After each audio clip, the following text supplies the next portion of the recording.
I'm going to start with a positive first. The first thing that it has afforded me the opportunity to do is to kind of slow down, and in a way in which with my mental illness, so I'm diagnosed bipolar 2, which means that I tend to be in a depressive state with episodes of mania, manic, hyperactivity, depending on the season and the time of year or whatever is being triggered at that time. My memory has come back.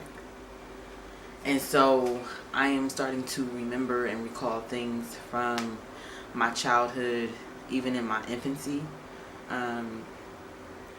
that is kind of blowing my mind. And I think, in essence, for me, God wanted to slow me down enough to remember who I am. With that positive has come some negatives, or how I perceive them to be not the greatest of experiences. So I gave birth April 22nd. March 13th, me and my partner made the decision that I was not going to go back to work, being 7.5 months pregnant. 3 weeks later, he was laid off from his part-time position.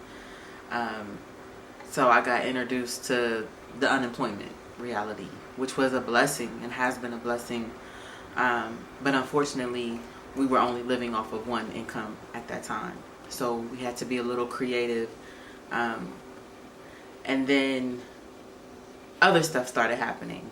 The day that I was induced, my mother started showing signs of COVID. And my grandmother at the time, who was 95, was in a nursing home, and my mom was her caregiver. And so with showing the signs and symptoms, she wasn't able to kind of go back to the nursing home because the governor had already stated that nobody was allowed into nursing homes. So that was a big blow from our family. Like, just, my grandmother being in her last days, transitioning, we're not able to kind of be there in support of her. And that was a really hard thing for my mom, to kind of be isolated.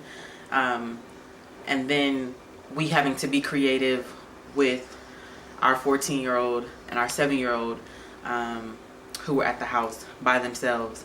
So I was induced early because I had cholestasis, and that's just the itching of the skin, and I was high risk, so they didn't want me to go full term. So there's all of these different factors taking place. A week later after I had the baby, he was rehospitalized after I had him at Children's because his jaundice levels were at a height that they had never seen, and didn't want me to kind of do the blue lights at home. So you have all these stressors. Mom tests positive. We get exposed because mom made us food. He went inside. And then grandma passes on May 6th. So I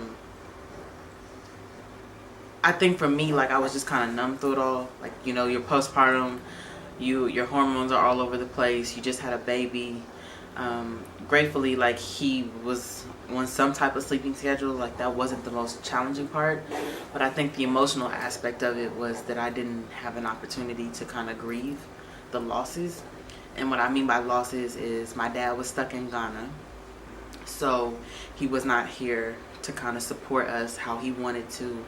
And I'm a daddy's girl, so miss my dad. Didn't know when he was coming back or if he was coming back because the borders were closed. Just kind of even seeing how it impacted our older children. So they're very introverted, but the weather wasn't very permissible at the beginning of the pandemic for them to kind of go outside. It was still cold. The sun wasn't really out. So you have kind of like seasonal affective disorder going on in teenagers. And then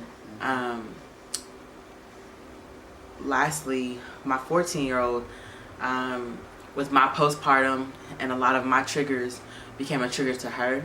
And I would say, like, in a disagreement in the middle of the summer, things kind of like spiraled out of control.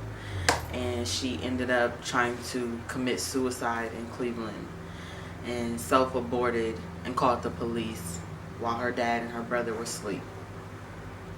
And that was like my final straw with COVID. Like, to get a text message and receive it like hours later, your daughter has tried to commit suicide. You don't know where she's at. You're told that you can't reach her because you are a trigger, and then somebody calls children's services on you. It was a lot. And I think I kind of fit that stereotype of like the mad, angry black woman, because I was. And I felt like I had justifiable rights. But I think the overall huge loss for me in this season has been the loss of community and friends who I know I have personally been there for through their difficult times and their low moments, and that wasn't the same grace that I was given. A lot of my business was kind of plastered throughout the community.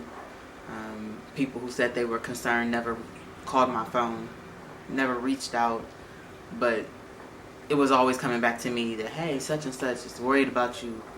My phone ain't ringing. Like, you know what I mean? Like,